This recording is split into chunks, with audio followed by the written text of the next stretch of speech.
people aren't making it so far. And we're still in this funny situation in Victoria. For those who are in Victoria, is we're coming out of lockdown, but we're not sure what that means. It just means we may go back, we may not go back. So I just want to sort of start on a bit of a sort of, let me see if I can get my technology working. Just my fingers, there we go. I'm still there. Look at that, amazing. Beyond Survival, Life After Lockdown. So what does that all mean? Well, before I do that, I just want to introduce our company to those people who haven't been with us before. My name's David Guest. I run a company called Outcomes Business Group. We've been going for about 20 years now. We started in 2000. And I must say, I've never seen a situation like we have right now. And when we started our business, we were a business coaching firm, and our whole objective was to help people grow a business which they originally intended. And we talk about reinvigorating the business dream, because a lot of people, and some of you might have experienced this, go into business for all the right reasons.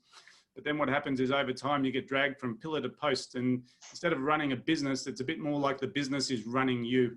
And so my whole objective in my life has been to show people how they can become successful in their business and how they can actually have a plan that gets them there.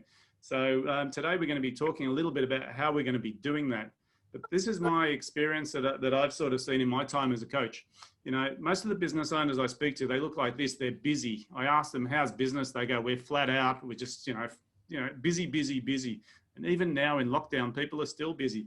And we talk about admin, and they say, look, we do admin when we have to, or we do it at home, or we do it part-time. And most of the time, their marketing circle is very small. And the biggest excuse people give me for not marketing their business is that they don't need to, because all of their work comes from word of mouth. Is anyone guilty of this? Does anyone get most of their business from word of mouth? Word of mouth, guys, get a show of hands. Yeah, at least half. And this is great, right? It's not good nor bad, but what it means is that you're doing a good job in your business. But sometimes people tell me they don't need to market for one real reason. It's this one. They're stuck in the middle of the business, which means for them to grow would mean they have to work harder. And at the moment, they're already flat out. So the real reason they don't market is because they can't handle the scale within their business. So what I find is when people are like this, growth is tough because they're stuck working and they're just being busier and busier. The ideal performing business needs to look a lot more like this, right? Your operations should be a component, your marketing should be much, much larger, and your admin much larger. But the key thing, amazing, I wonder if that's true. Just gonna see if we can, okay, we're back. This is the distinction, right? The person who runs the business is no longer stuck working in the business, they're starting to work on the business. Now, it's been used a lot, this term, and most people say, yeah, I work on my business. But my suggestion is if you can't scale your business because you're running out of time, chances are you're still the center of the universe. And when we talk about this life after lockdown and beyond survival, I'm going to suggest one thing to most business owners out there. You need to get out of the way and allow your business to grow. Now, don't do it straight away. You have to have a strategy to do this. And our presenters today are going to be talking about 3 pillars that are going to guarantee your success after lockdown. So when we talk about beyond survival today, we're going to talk about 3 key pillars. The first one being cash flow. Now, most people in business have heard this before. Cash is king. And especially when we go into lockdown and people are slowing down, the first thing they do is preserve capital. How do you do it? You cut your expenses. Now, that's neither good nor bad, once again, because the distinction there is what's an expense and what's an investment. So we're going to talk about how to protect the cash flow. We're also going to talk about the legal aspects and the ramifications of what's coming up. There's a lot of industries that have been affected by what's going on within the economy. There's a lot of hiatus on certain legal things. So we've got a legal expert that's going to be talking about that. And then the last thing we're going to talk about is strategic growth. Because I think right now, one of the best opportunities that has ever existed to grow your business is on doorstep. And if you know what to look for, you're going to be able to take advantage of those things. So I suppose without further ado, I'd like to get myself back on the screen. There I am.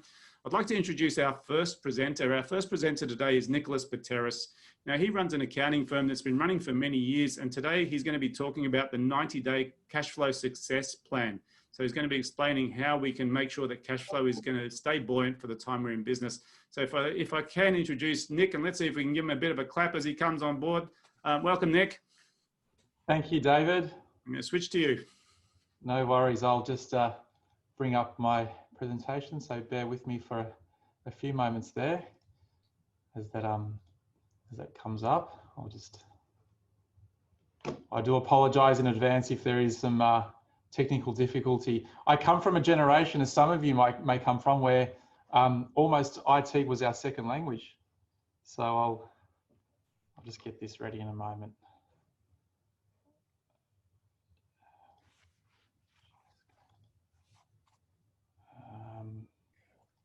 Coming up. Can we see that? Yep. Fantastic. All right. Well, thank you, everybody. And particularly thank you, David and Outcomes Business Group, for the opportunity to talk with you all today. As David mentioned, I'm Nick Pateras. I'm a director of Wilson Pateras, a firm that we founded just over 10 years ago. I've had over 20 years industry experience, predominantly helping small and medium businesses around issues of taxation, financial advice, and generally guiding them in the direction of trying to achieve success based on whatever they determine that success is. Today's presentation is around cash flow, and cash flow success, I guess.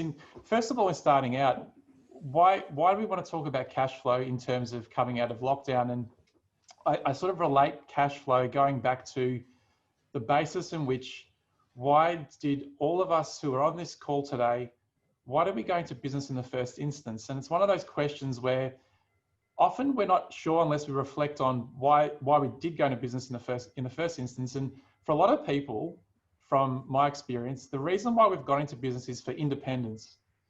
Independence in the sense of, and David's mentioned operational independence. That was the principal reason. We wanted to operate our businesses in a way where we're independent, probably from other influences, particularly if you're an employee, you're influenced by an employer. If you're involved in some sort of other semi-type business like a franchise, you're influenced by a franchisor. So independent businesses typically are people who want to be independent in an operational sense. That works in opposite to cash flow, because cash flow is something that in some senses is not really independent. It requires you as a business owner to take control of your cash flow. So it's one thing I want you to keep in mind. What you're naturally disposed to or predisposed to want to do in business may go contrary to what your cash flow needs are, and that's taking control of your cash flow. A couple of questions I've got for the audience as we're doing today's presentation, I want you to have a think about is the first question there. What is your relationship with cash right now? So your relationship with cash will determine your disposition in your business and vice versa. So if you're certain about your cash flow, you're going to be doing things in a very calm way. You're going to be behaving in a calm way when it comes to making decisions in your business. You're going to be very, very sure about yourself. If you're not certain about your cash flow, it tends to create anxiety. So one thing I want to just have people think about is, what is your relationship with cash? Now, COVID-19 is a very interesting event in the lives of all of us, because probably from a business perspective, I don't know if we've been confronted with something that we can compare it to, particularly someone of maybe my age who's been around for 20 years as an adult doing this kind of thing. I can't think of anything that's been as disruptive. Now, my view is that it's probably going to change people's relationship with cash. How you think about cash is going to be very different, because cash used to be free flowing. It was something that it just happened. Your business would have sales, it would have some costs, money would come in. I think there's probably to some extent a permanent change of our relationship with what cash means. So I want you to think about what it means to you right now. Are you calm about cash, or are you anxious? If you're anxious, you probably need a cash flow. It's a good indicator. The second aspect there is, have you prepared a cash flow before, and why not? So most people are forced into preparing cash flows because that's what maybe a bank requires of them. That's typically the first time they do it. From my perspective, in working with successful business people, the successful business people tend to do cash flows because they want to do a cash flow. It gives them that certainty, particularly in making a major decision. From my perspective, you want to know ahead of time what your cash position could look like, because that is one of the factors when determining what you're going to be doing. Obviously, Rob later is going to talk about acquisitions. Cash flow are critical to things like that, to understand what your position could look like if you made an acquisition, for instance. So there's two questions I want you to have in the back of your mind as we go through today's presentation.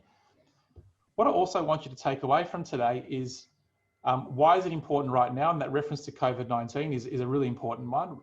What does it mean at the moment to be aware of your cash flow? I'll go through the big 6 cash flow savers. the 6 things that I believe you need to do in your business and be conscious of to influence your cash flow. We'd call them the cash flow levers, the things that you can do to influence your cash flow. And then finally, once you have cash flow, what is the opportunity? What can you be doing with that money? How can you put it to better use?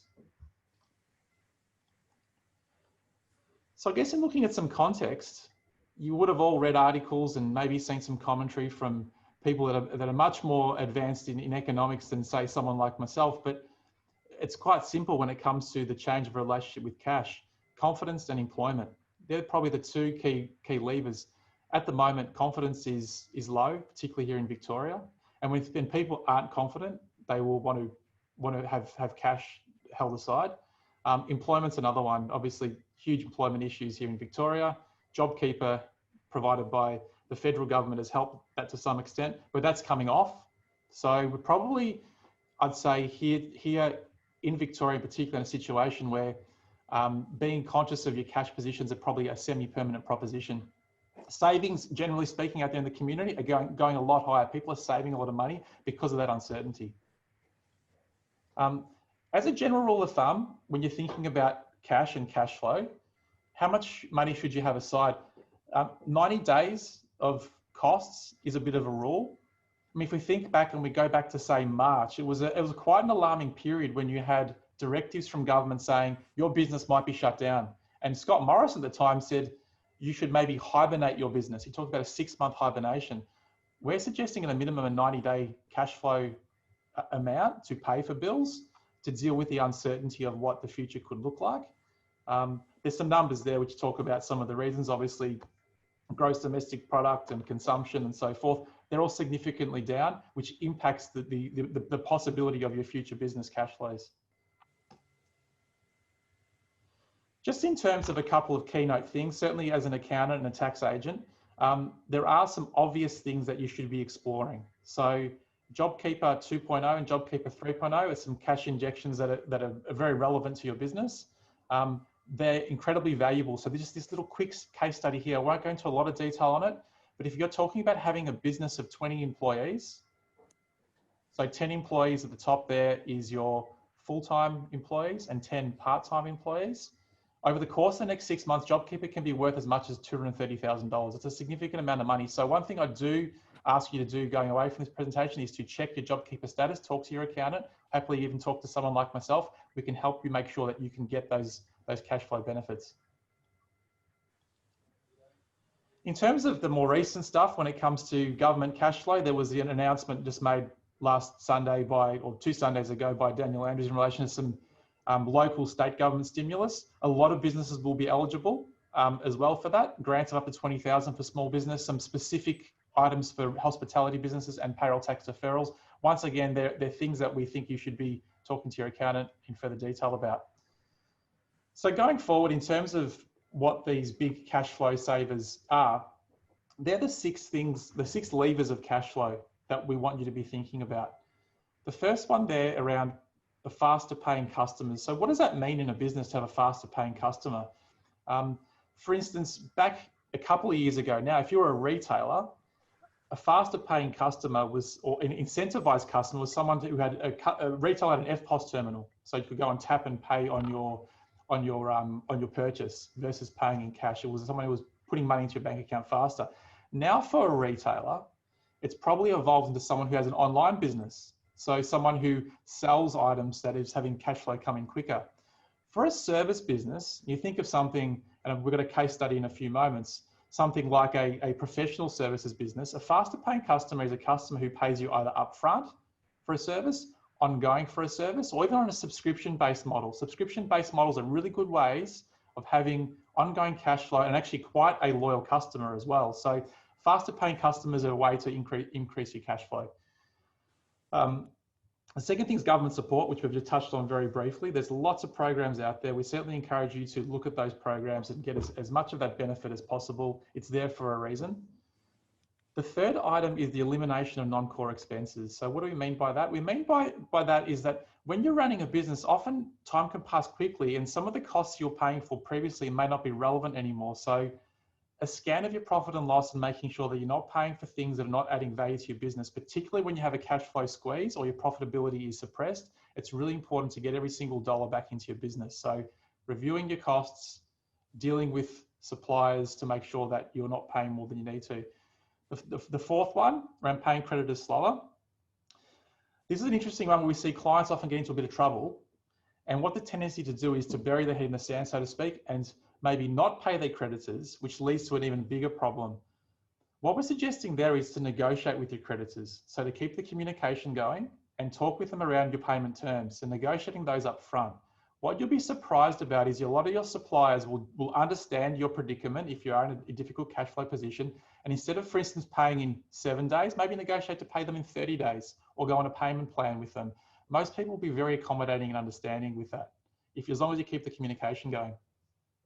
Number 5 is a really important one, refinancing. We're finding at the moment with clients that in a lot of circumstances, their banking arrangements are no longer relevant to the extent that other banks are offering better deals. Banking is very competitive. Banks do want business for good customers. So you'll find the interest rate you pay and the repayment terms on your capital repayments can be negotiated significantly at the moment if you present your business in the right way and you're from an industry that the bank really wants to deal with.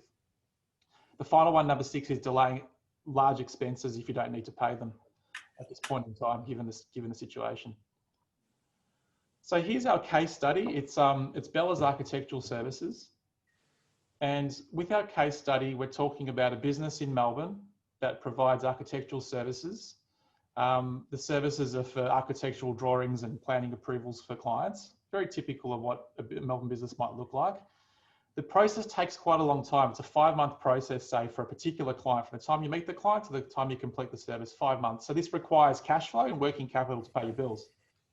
The payment terms at the moment are 30 days after the completion of the approval of the work to get paid. And there's a current debtor balance of about 400,000. So this business is having to fund that debtor book. There's a premises, and that's leased in the CBD, probably not being used at the moment, of course. The owner's probably working from home. There's some staff. There's about 10 staff, 6 full-time, 4 part-time. There's some financing with the bank, and there's some proposed capital investment around 30,000.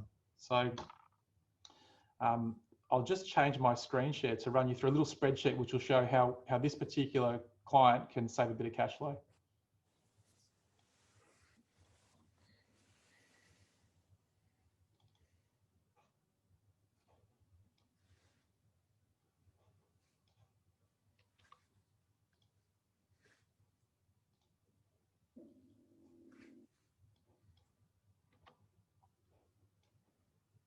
Can we all see that spreadsheet? Yep. Excellent. So here we have Bella's Architectural Services. In terms of the business, you can see there's at the top a big chart which is showing the proposed cash flow. So starting in October, there's a small balance, and over the next period of time, 90 days till December, cash is going to reduce all the way down to in a position where the business is likely to use about 120,000 in cash flow. So in this basic scenario, you can see here there's some cash receipts from customers, about 90,000 per month on average, comes to about 720,000 overall. There's a whole series of costs associated with the business that you'll typically see, all the business charges, an admin, bank charges, etc. Advertising, operating expenses, all the typical things you'd see in a business. Employment expenses with employing those 10 staff that we mentioned. There's some rental costs, about $7,500 a month, some bank interest of $3,000 a month. And what this big spreadsheet does is it then takes into account things like the ATO bills to arrive at an opening cash balance of $30,000, a closing balance of about minus $122,000. So let's just quickly run a scenario here. So on the next page, if we were to use cash flow saver number 1, which was getting cash in quicker, let's say it's 10% quicker. We changed our payment terms. So that would, as you can see on the red line, all of a sudden improve our cash flow significantly. Just a 10% increase of on 900,000. It's about $95,000 extra that's coming in the bank account. JobKeeper we mentioned, and JobKeeper, I won't go into too much detail other than plugging in the numbers of what JobKeeper is worth for a business of this size. Remember, it's 6 full-time staff and it's 4 part-timers. Nick, some people can't see the full sheet, so you might have to scroll it down a little bit. That's a bit better, is it? Hopefully I've been able to fix that. We get the state government grants as well. Still can't see it. It's not scrolling. I think you might have frozen. It's frozen. Yeah.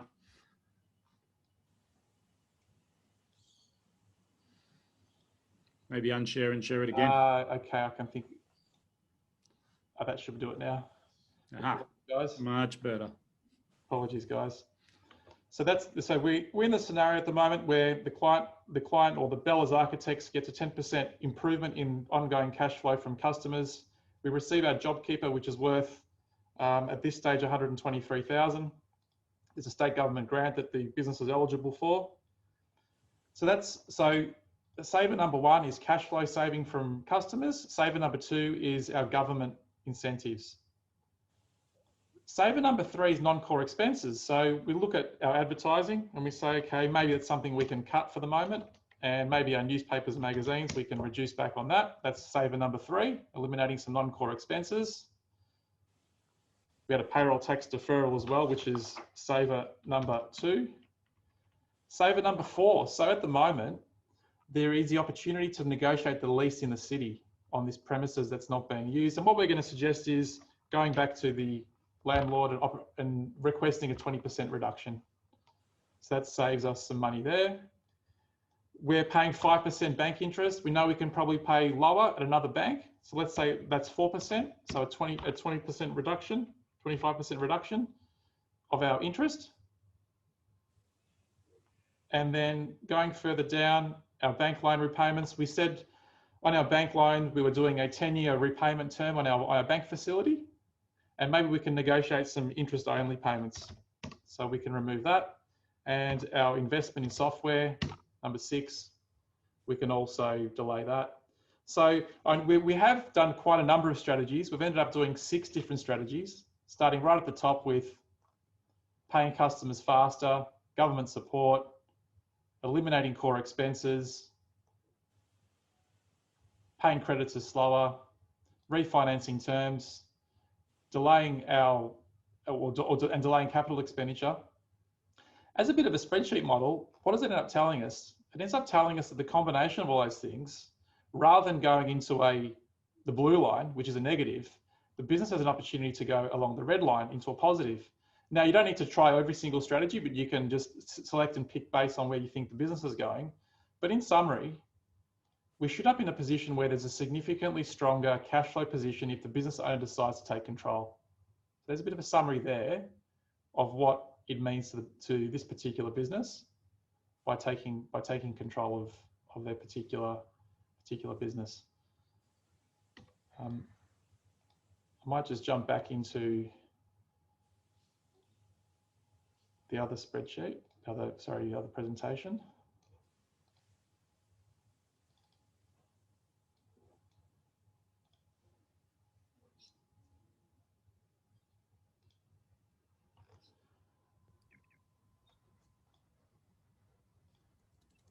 So in terms of then, I guess, understanding, well, what's the purpose of a cash flow?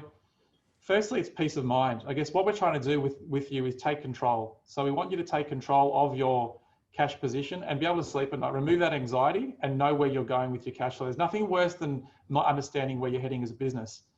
Having that clarity of mind means you can make clear operational decisions in your business and know exactly how you're going to, I guess, make those decisions to help you for the future. And then finally, what does it mean for the future?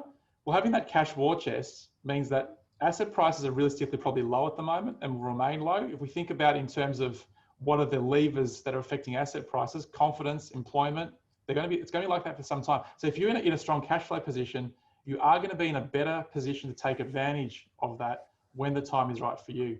And finally, debt is reasonably cheap. So if you did decide on a strategy to increase your business by taking on some debt, you're doing it at a time when the cost of capital is quite low. So I guess in conclusion, what we're talking about is that don't let your business control you when it comes to cash flow. Take control of your business. The numbers don't lie. We're an organisation that can help you. So feel free to contact us. We're happy to sit down with you. If you share with us your business metrics, we can run it through our model and help guide you to make some decisions for the future. Fantastic. Everyone, let's give Nick a bit of applause. Well done. There's been a couple of questions, Nick, and one person asked if you can run the base scenario again, but I'm assuming you're going to make this spreadsheet available to anyone on the call. Yeah, absolutely.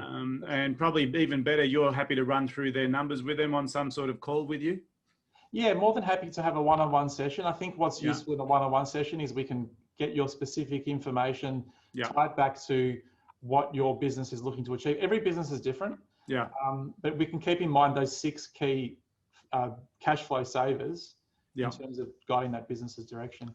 So what I might ask people to do is in the chat box, if you can just pop in if you would be interested in getting just the spreadsheet, or if you'd like to have a chat with Nick, you can either personal message him or just put in the chat box, yes, want to chat with Nick. That'll just give him an indication of who'd be interested in getting some instant help with that.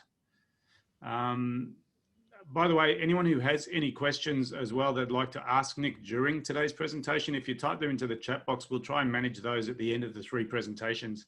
I think we're about to just jump into some breakout rooms for some networking so you can meet some of the people on this call rather than just being wallflowers. I think Lorena's going to organise that as magical when I click my fingers on the count of 3, and we're going to go for 5 minutes so you can meet each other, and we'll see you back for the next presenter. 1, 2, 3, bang.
I'm doing it now.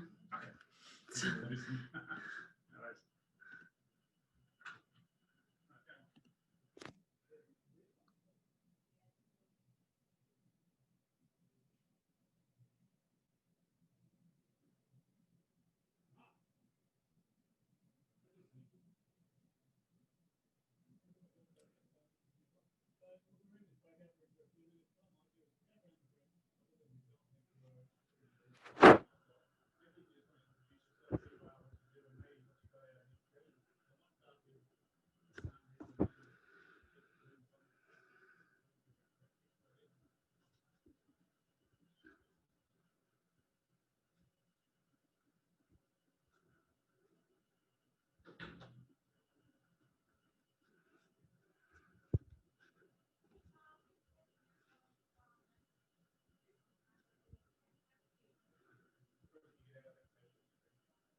Oh dear. Hello, welcome back. Yeah. Sorry, Ali, we just sort of get back to the main room when we got you on the call. So it's good to hear that. Just going to give them another 10 seconds for the rest of the guys to join us. I think they're just about all here. I think think they are all here. There we go. All righty. So look, we had some good chats in the room. By the way, if you haven't put into the chat box who you are, what you do for networking purposes, now's the perfect opportunity. Also, any questions that you have for the presenters, don't worry, they probably won't read them while they're presenting, but we will be reading through those during the call, and we'll try and answer those during the Q&A session towards the end. So what I'd like to do for our next presenter, I really want to, I'm half excited about introducing a legal person, not because I think legal is fun, but I think it's such a risk category that a lot of people aren't considering right now within their business. You know, when this all started, people thought that the contracts didn't mean anything anymore. It was martial law. You could do what you liked. Reality is there's nothing further from the truth, and there's a lot of risk being created during this time. And I think unless you put these things to bed within your own business, you're going to be losing sleep at night, and they can come back and bite you. So I suppose without further ado, I'd like to welcome Elizabeth Michael to the call. She's going to be talking about, you know, surviving and thriving during the COVID-19 or the new normal and dealing with those legal challenges. So let's give her a nice warm welcome and let's get her on the call. Thanks, Elizabeth. Thanks very much, David. I'll just share my screen and I'll start my presentation for you.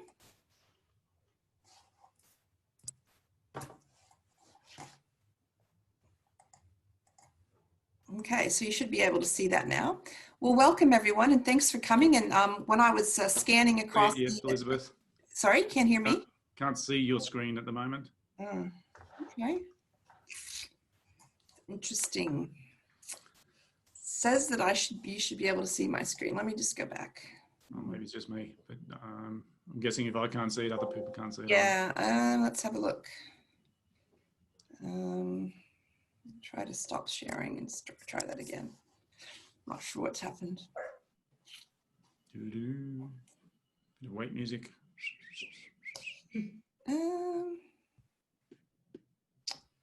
Sorry guys, we'll try that again. Here we go.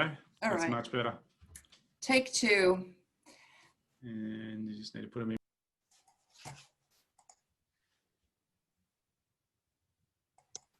All set? Okay, take two. Thanks very much. And isn't that typical of living on a Zoom call, is all these technical issues that we run across. Anyway, I wanted to thank everyone for being here. I saw some familiar faces and names, so thanks very much, especially for coming along today. What I wanted to share with you today was what are some of the business legal challenges that I'm seeing in my practice with clients, so I can share some knowledge with you, help you avert or minimize risk during this period of time. And before I get started with that, I'll just give you a little bit of a background about me. I've been running City Pacific Lawyers since 1993, which is 27 years now. And we look after helping small business and private business owners with their legal needs. And we've got practice areas across business law, estate and succession planning, property and conveyancing. And our business is really built on establishing long-term relationships. But before I start, I'm a bit of a linguist, and I love the new linguistics about today is Blur's Day, and I know people working from home feel this way. And with poor Victoria, we're the poor child of Australia, and then the rest of Australia seems to be poised to get back into it. The thing to be aware of is that, look, if you've got school-age children, they'll be going back soon. I hope they're not that age, but they, I know people having school-age children and trying to work from home are doing it tough. So we're seeing a bit of light at the end of the tunnel with respect to these coronavirus numbers. And finally, if all else fails, well, we can always go and do our essential shopping. And evidently, Dan Murphy's is up 20% on sales. So not all businesses are suffering during this pandemic. But I wanted to get to the, sorry, I've just advanced too far.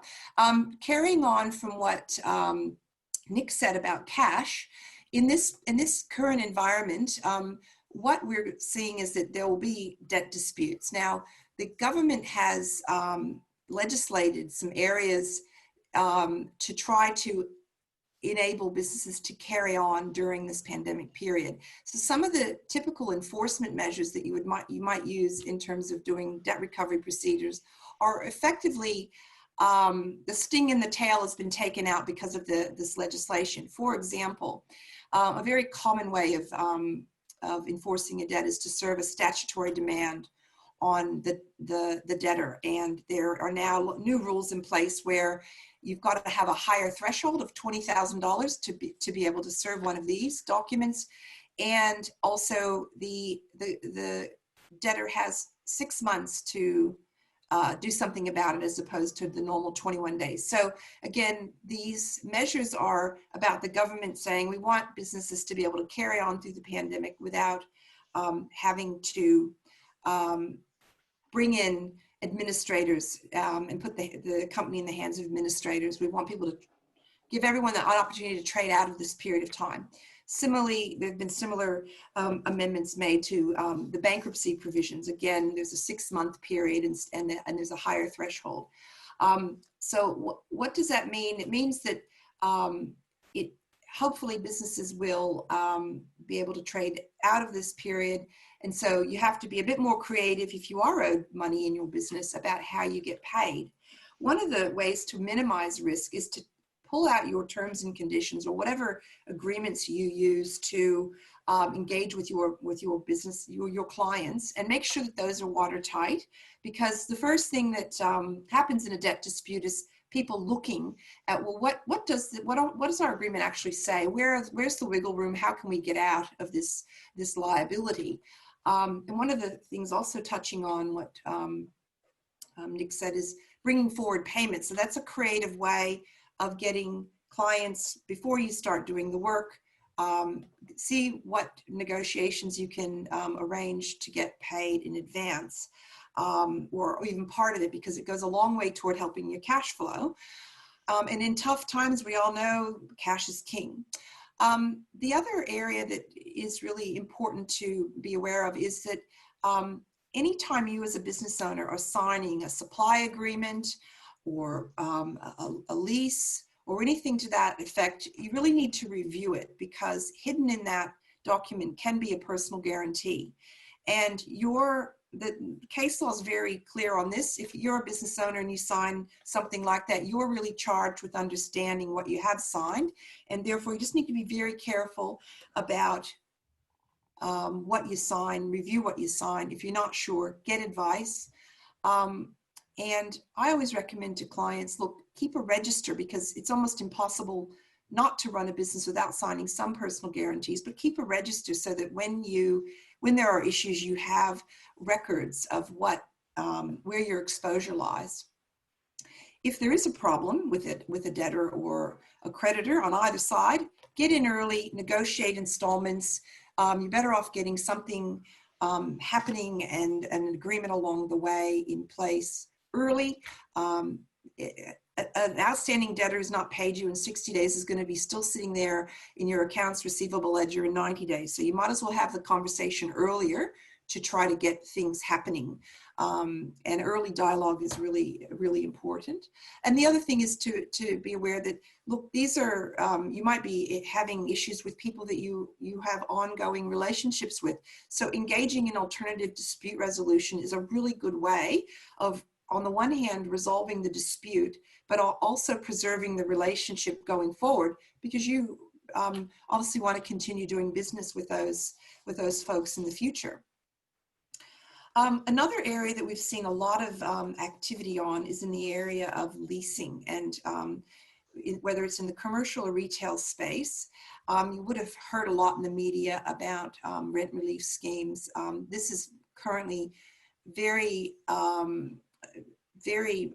much the talk of the town. I was at a property law seminar last Friday, and all of the exciting news in the property law area is in this area of rent relief. The government passed regulations that came into effect on the 29th of March, which allows for there to be a rent relief scheme. It's premised on the parties, being the landlord and the tenant, negotiating rent relief. and that might be in the form of waivers and deferrals. There's also a moratorium, if you like, on evictions during this period of time. Now, because Victoria, of course, has been slammed by the second wave, there's now been an extension. It was originally due to run out in at the end of this month, September, and they've now recently extended it to the 31st of December. The way in which the disputes are handled is first by way of negotiation between landlord and tenant. In the retail space, the threshold for a tenant to be entitled to negotiate rent relief is to be in receipt of JobKeeper. And in the event that the parties can't reach a negotiated outcome themselves, then the Small Business Commissioner of Victoria has set up a separate stream of mediation facilities to enable the parties to negotiate rent relief. And it's the concept or the theory behind it all is that the rent relief should be commensurate with the decline in turnover. So there's a requirement to actually prove what your turnover is now versus what it was the previous period last year. There can be some discussion and arguments around how much you meant to reveal, but essentially for there to be a negotiated outcome, there is a level of disclosure. The regulations require that any disclosures are kept confidential for the purposes of the parties being able to reach an agreement. In the event that no agreement can be reached, then the final arbiter is VCAT. I have matters in VCAT. VCAT itself is the tribunal that's been totally slammed by COVID. They weren't ready for technology-wise. So I urge anybody who needs to make use of some negotiating facilities to have a go at using the mediation facilities that Small Business Victoria has set up. And the mediators that they've engaged take a much more interventionist type of approach because they really have a large volume to get through. I understand that the success rate in getting these mediations through is about 89%, so that's not a bad track record. It's something that normally in the retail leases space, the Small Business Victoria mediation facilities are always available for that. But I'm also dealing with matters where the Retail Leases Act doesn't apply. It's just a straight commercial lease. But again, we are negotiating, if you like, along the same pattern of behavior. What's your turnover? How is it reduced? And there's then rent relief negotiated around a percentage associated with the turnover figures. Look, in this area, whether we're acting for a landlord or a tenant, a lot of people think, oh, if you're a landlord, you must be wealthy. Well, look, no, some of our clients are mom and dads who have of an age or an era where they haven't, they didn't save, in the superannuation scheme didn't really exist during their lifetime. So they've saved and invested in property, and then suddenly their retirement income is slashed in half. So it's about finding common ground and hopefully allowing, sitting tenants to come out of the COVID period and then rebuild their businesses and hopefully survive. The next area that I was going to speak about is in the area of employment law. And naturally, of course, large downturn in business, we've seen a lot of inquiries around redundancy and terminations. But a lot of employer clients have thought, well, look, the fundament, everything's out the window. I can do what I want. No, there's a lot of traffic over at Fair Work Australia because employers are forgetting the fundamentals, and all of the same rules apply. So you need to be aware that if you do need to unfortunately terminate or reduce your work staff, to do it in a proper way so that you don't end up spending more money defending claims in Fair Work. The other thing is, of course, everyone's got staff working from home, so be aware of the risks around staff working from home. Have your OH&S policies in place around safely working from home. And if you're at all, if you get into any strife about any of this, get advice early, because it can hopefully prevent you from having a more expensive problem down the track. The final area, again, which I touched on a bit earlier in terms of asset protection, is business owners. Obviously, you're putting your, you're the one signing documents, you're the one signing supplier agreements and the like. And so have a think about how you're structured. Ideally, this would be done before you go into business, but not everybody has the opportunity to reflect on this. But have a think about where you have signed personal guarantees in the past, and review what you do sign, because there can be hidden personal guarantees in documents. But the biggest ones, of course, would be the obvious things, which would be banks always require directors to personally guarantee the overdraft of the business, for example. And then I guess the second area, again, would be in the area of leasing. So oftentimes personal guarantees of directors are there. So it's important to remember where you've signed personal guarantees, because these can pop up when you least expect it. And we've been giving some advice around what can you do to structure yourself now, so that in the event that you are in financial strife, what can you do to protect your family home? And then the other area is insurance. Things like have a review of your insurance to make sure that you have things like business interruption insurance in place, that something key in your insurance portfolio hasn't lapsed. One of my leasing clients' landlord found that his building insurance had lapsed. So these are massive risk assessment. As you're doing your risk assessment, these are major areas where you can have a look, tick them off, make sure you've covered that off, so that you can breathe a bit easier. So I'll just finish up now.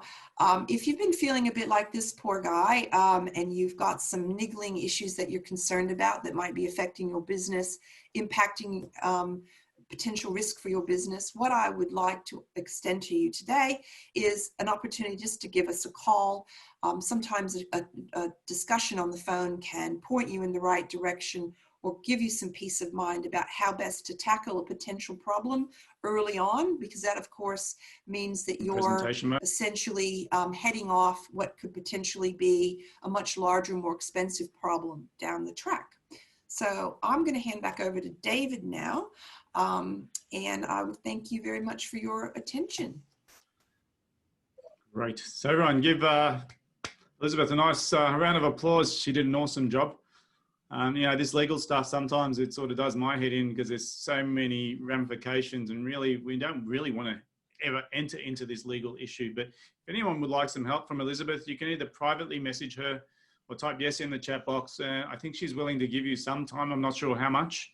So it depends on the problem, because time is money for lawyers. So the initial consultation is always complimentary, just to really help you get out of any situation. But if you've got anything that's making you lose sleep at night, so it might be a contract that you have in play, or an unspoken problem, so it could be an employee problem, Elizabeth's a great resource to tap into if you need some clarity on that. So please reach out to her if you have those sort of situations, because they come back and bite you later. When you think something will go under the carpet and it's a legal issue, you need to get it sort of cleared up as quickly as possible.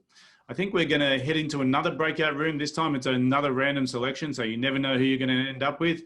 But same applies. Just what did you take out of that? And just introducing yourself, some new people. When I say 3, we're going to move 1, 2, and 3.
Hi. Sorry. Hi, how are you, Lorena? I thought it was a 1 hour Zoom. So I've got to go into a 12 o'clock meeting. I'm so sorry. What time was it finishing, Lorena? Oh, you're on mute. Sorry about that. That's all right. Was it finishing at 12 or did I get that wrong?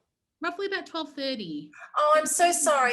I've double booked myself. I apologize. Please say thank you to Elizabeth. It was great. Thank you. I will. Have a wonderful day, Simone. You too. Take care. Thank you. Bye.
Oh my God.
Hey, we're back.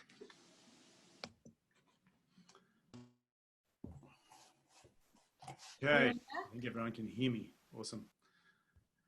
All right, we're sort of coming towards the last part of our presentation, and I just wanted to basically go back to, we've covered cash flow, we've covered legal, and we've really there's been a few wake-up calls for some people. They've said there's not a lot of new things, but it reminded me. And that's really critical when you are in business, because there's so many things going on. You've got to be thinking about, what should I be doing? And possibly you already know that you should be doing it, but it's been pushed to the side because of all the drama that's been going on. Our next presenter is going to be talking about growth. And for me, like, growth in business is what we're normally about. But sometimes when these sorts of events occur, there's always two sides to a story. And when people go into lockdown like we have right now, there's going to be a lot of bargains in the marketplace for those people that are able to sustain their business through this. So look, with our next presenter, and by the way, I did have a chat with some of the guys in our room. If you meet someone on this call just through chat, or you see something in the chat box that makes you want to connect with people, please feel free to personally message them during the call. Or if they put their contact details in, you can copy the whole chat. There's a 3-dot button in the chat box to save the file if you'd like to. So feel free to network with those people that are wanting to network. So what I'd like to do is I'd like to introduce our final presenter for today, and probably the most exciting from my perspective, because it is about growth. And also Rob does work for us. He's been with Outcomes Business Group for probably coming on 6 years now. And he's going to be talking about how to capitalize on some of the business bargains post-lockdown. What it means is that there are businesses that aren't going to make it through this lockdown very well, and they are going to be looking for exit. Now, exit means they will be either closing their doors or selling their business. The opportunity exists, I believe, for the savvy business owner to take some of those funds that Nick was talking about and utilize those in acquiring assets, acquiring businesses. But I'm going to hand over to Rob so he can explain how you're going to do that. So Rob, welcome to the call. Good afternoon, everyone. I'll just share screen and we'll get going.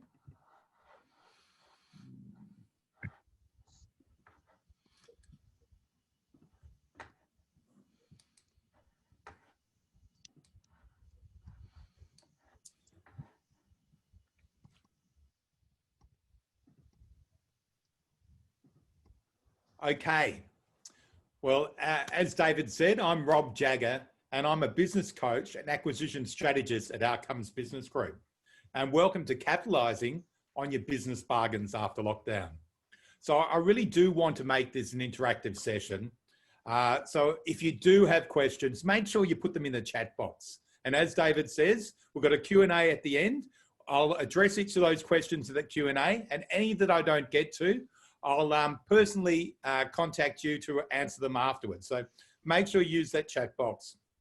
Also, I'm pretty keen to get an idea who's in the audience here today.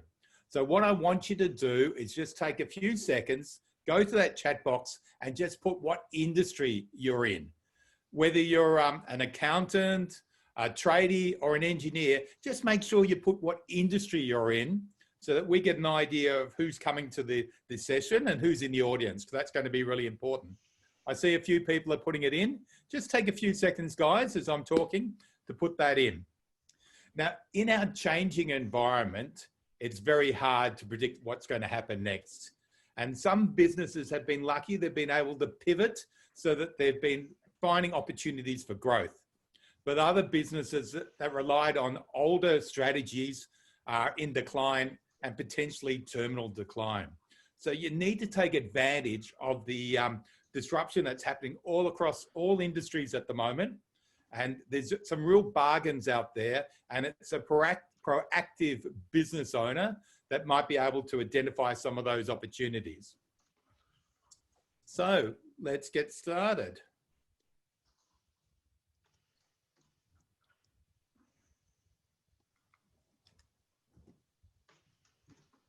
There we go.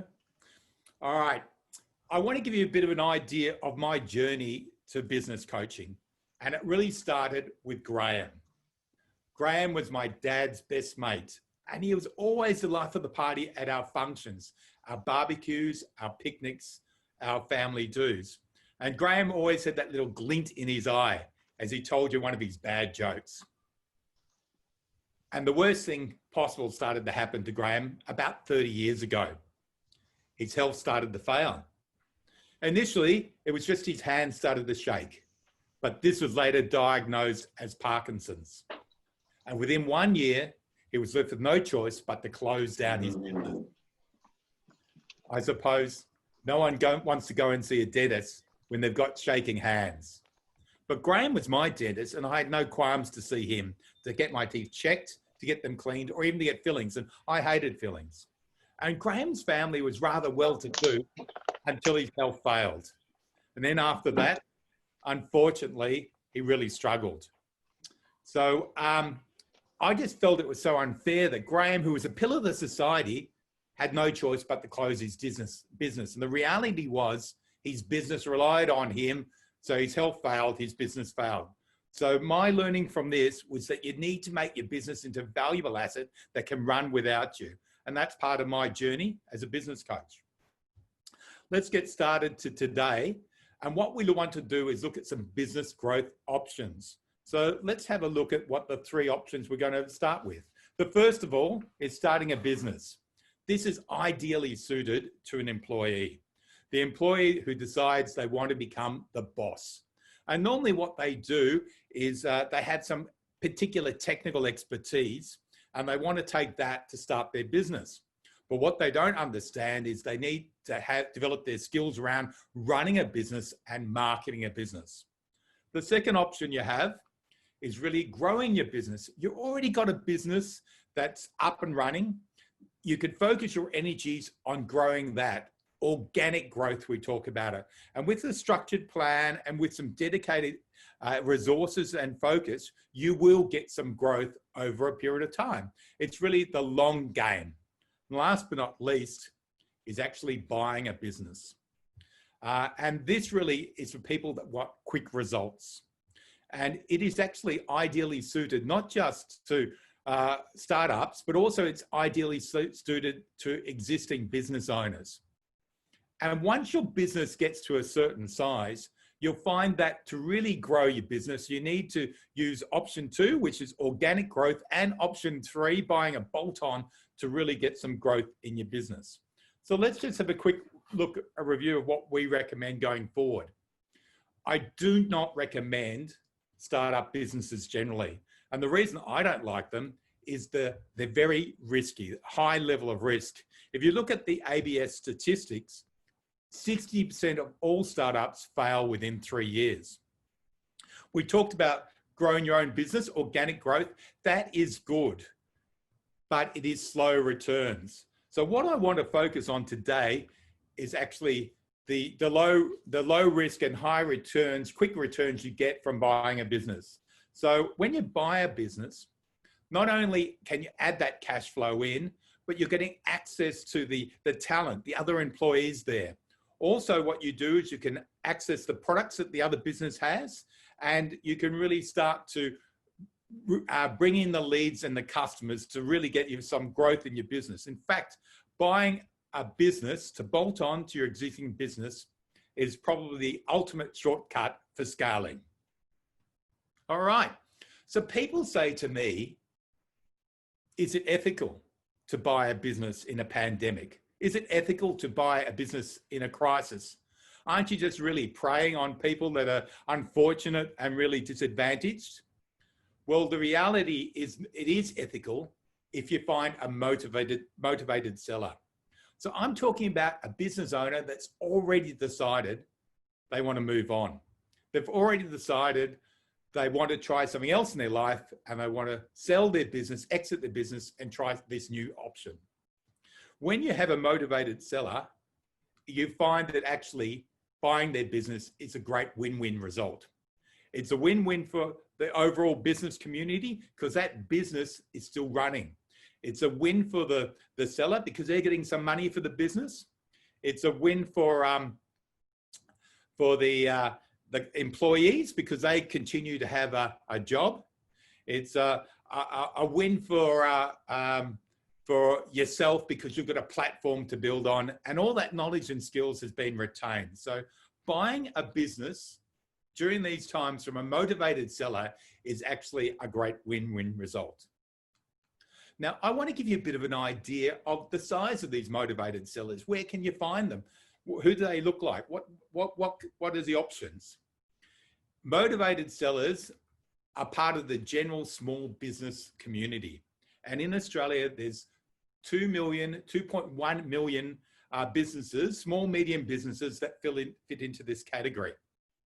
And of them, at any point of time, 6% are looking to sell.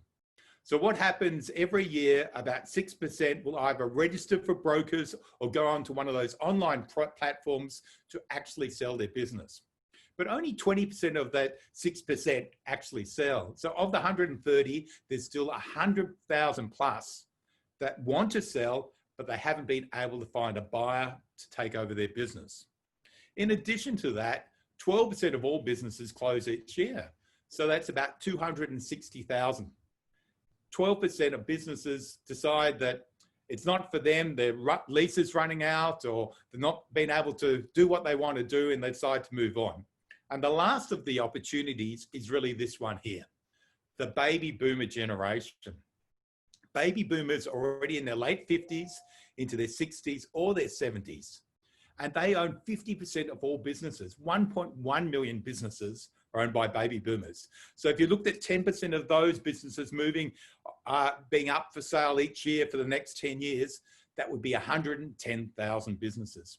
So you see there are lots of businesses out there which will have motivated sellers if you actively look for them and you can contact them. So why do people leave a business? What's the reason? Well, there's a number of reasons, and one of the key ones now is COVID. Business owner is responsible for the health of their employees. They've got customers coming in that could be positive, or customers could actually be becoming infected in their premises. They've got to manage all the changes that are happening all the time in terms of what you can and you can't do.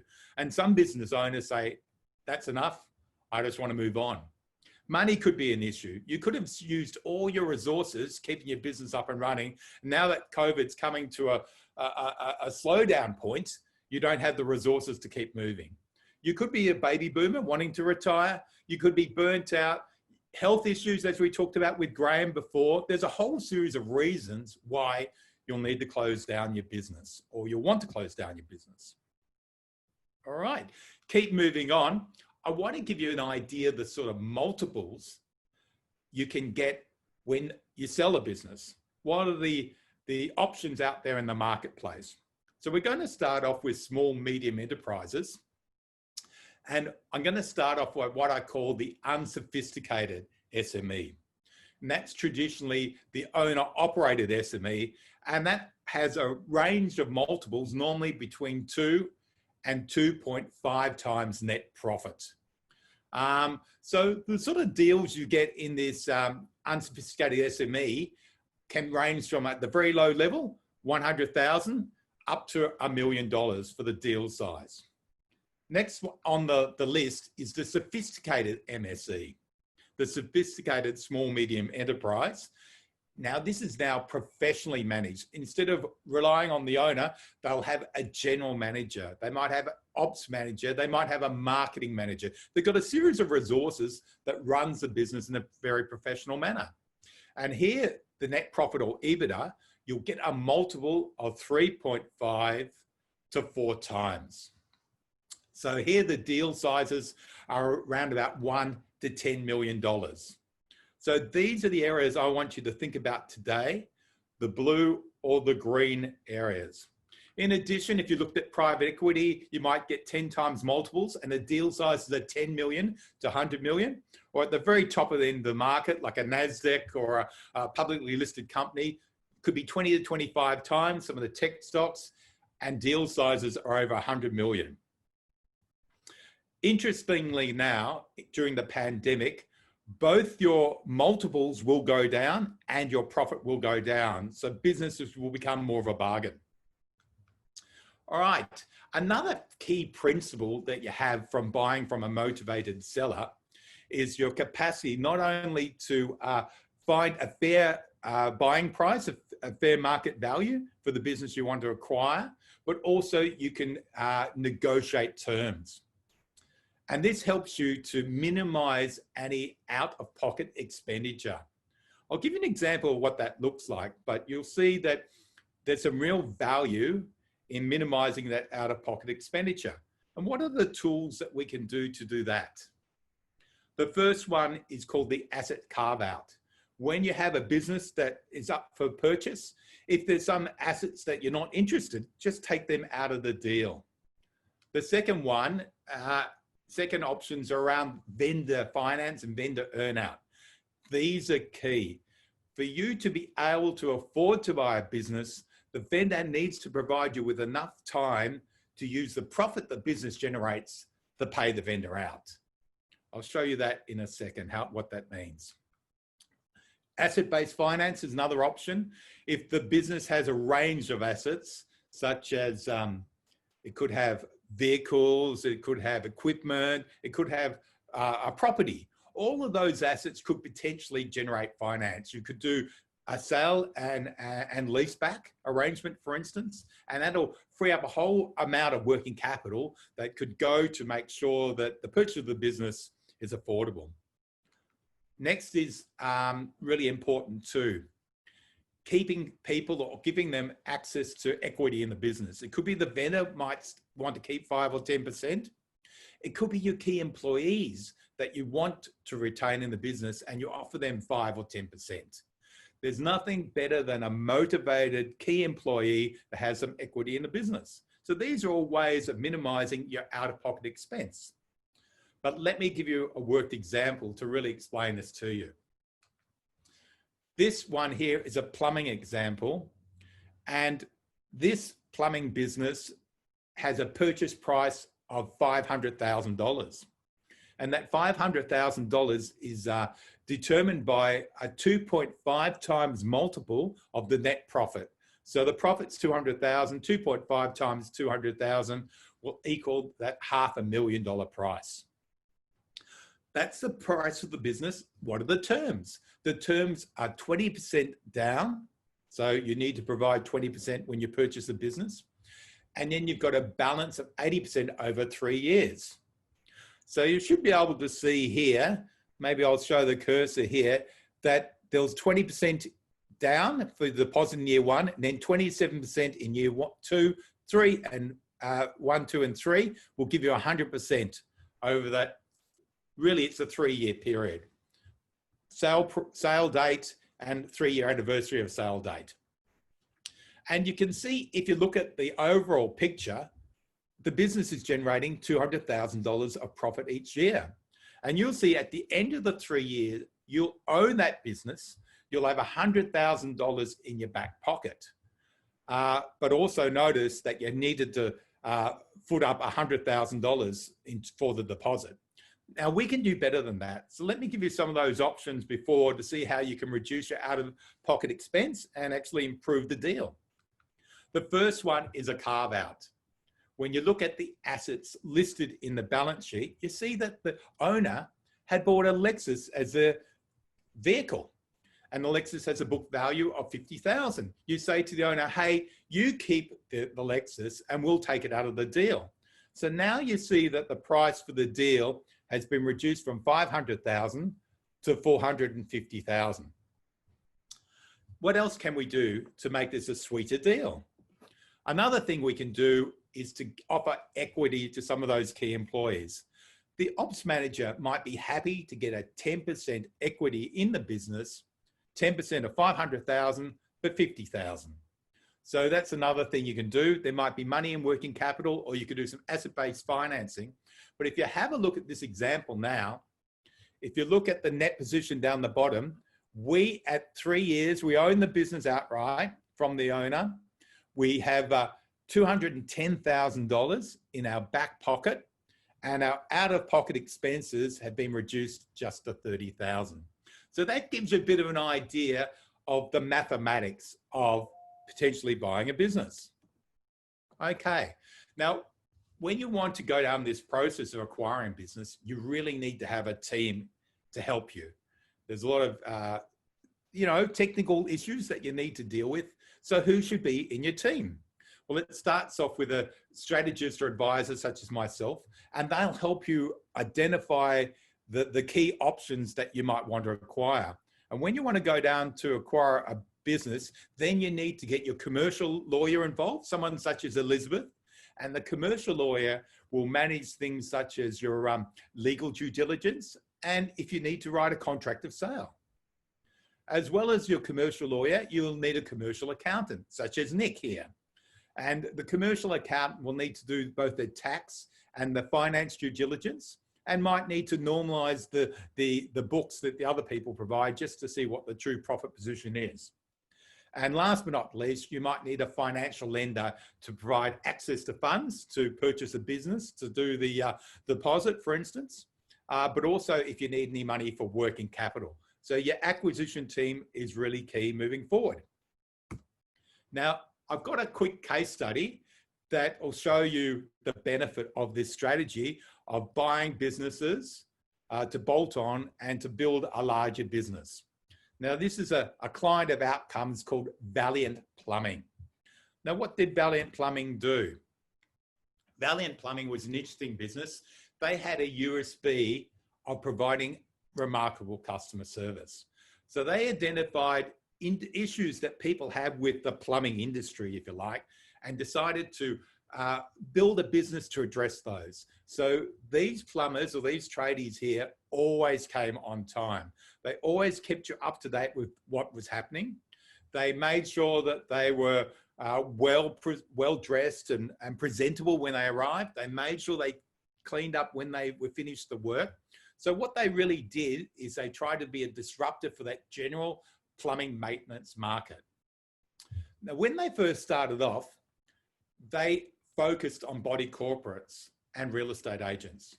They wanted to pick up those long-term relationships and jobs with body corporates and real estate agents, but they really struggled because these body corporates, etc., they had existing relationships with plumbers and they weren't willing to move.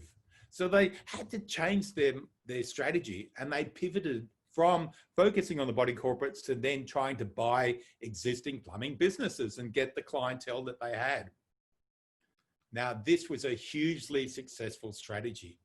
You'll see that they actually acquired 8 businesses in 6 years, and they quadrupled the revenue and profit. In fact, the second week they were looking for a plumbing business, they found the ideal candidate for acquisition. It was a plumbing business that had 5 plumbers, but the owner had died 18 months before. And it was kept going by the mother and the daughter of the previous owner. And they kept it going, even though they didn't know anything about plumbing, because they felt really loyal to their employees. It was an ideal win-win for Valiant Plumbers and this motivated seller. Now, Bruce Lee is what I'm a big fan of. Bruce Lee. He was a man of action, and he said knowing is not enough, you must apply. He also says willing is not enough, you must do. If this has resonated with you today, you need to see how you can take advantage of the opportunities in the marketplace, because there are some real bargains out there, businesses that motivated sellers want to move on from. And I do have an offer for you today. I'd love to sit down with you for a 15-minute Zoom discussion to talk about business acquisition strategy and how it could potentially benefit you and your business and help to get supplement to organic growth with that acquisition bolt-on. So all you need to do for that is to put a message in the chat box. Say, I want to catch up with Rob to talk about business acquisition, and we'll coordinate our calendars for that. So I hope you've got some real insights to the opportunity now, and I hope you realize that there's really some great value in using not just organic growth, but growth through acquisition to really take your business to the next stage. I'll just finish that. Let's give Rob a nice warm round of applause. Well done.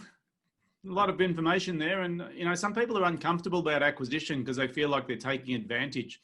But if you're the person trying to sell and someone knocks on your door and is willing to offer you something, something is better than nothing. And the problem with the majority of businesses in Australia is that they're going to go out of business and just close their doors. They're not going to be able to sell. So I'm not suggesting that you go out and you sort of lowball people. What I'm suggesting is you look for people who are in struggle and need help. So if anyone would like to talk to Rob about that, it's actually a great way to grow your business, even though most people don't think of it as a priority because it's not normal practice. Normal practice is about organic growth.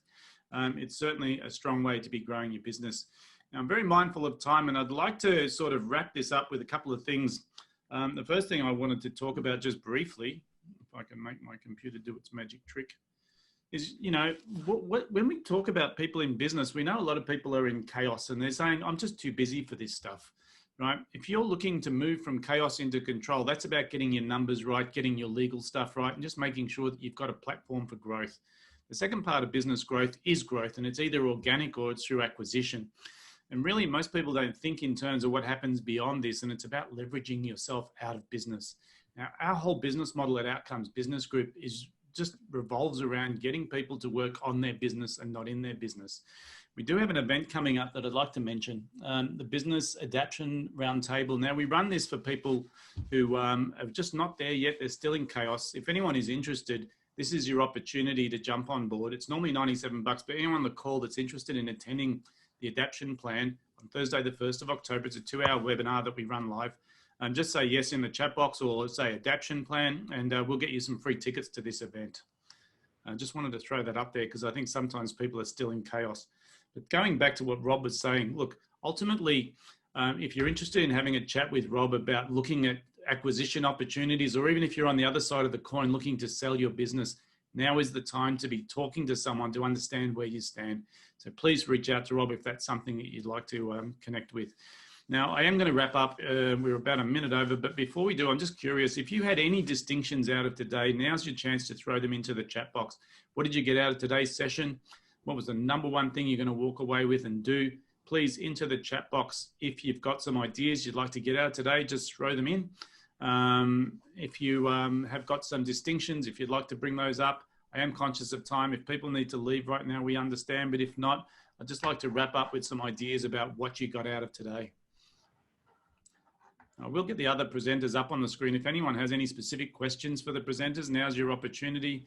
I mean, alternatively, being mindful of time, what you could do is just contact them directly. You could actually organise a time to speak to them privately. We've got some lessons coming through now. Someone's talked about the importance of having proper agreements in place. Absolutely, and it's one of those things we don't think about until the proverbial hits the fan, just making sure that we've got our ducks in a row. So it's really important to have these sort of experts on board. Someone's also noted here, important having a lawyer and accountant on your team, right, as a permanent part of you moving forward in business. And we don't just use lawyers when we go to court. We try and avoid trouble, and we use our accountants to help us understand things like having a 3-month, bank account available. So making sure we've got a good team on board as well. Excellent. 90-day cushion. I love that one. I think that was from a few people have mentioned that, having that 90-day cushion. Hindsight's a wonderful thing. We get into lockdown and we go, geez, it's a great idea to have 90 days worth of cash in the bank. I wish I would have had it before.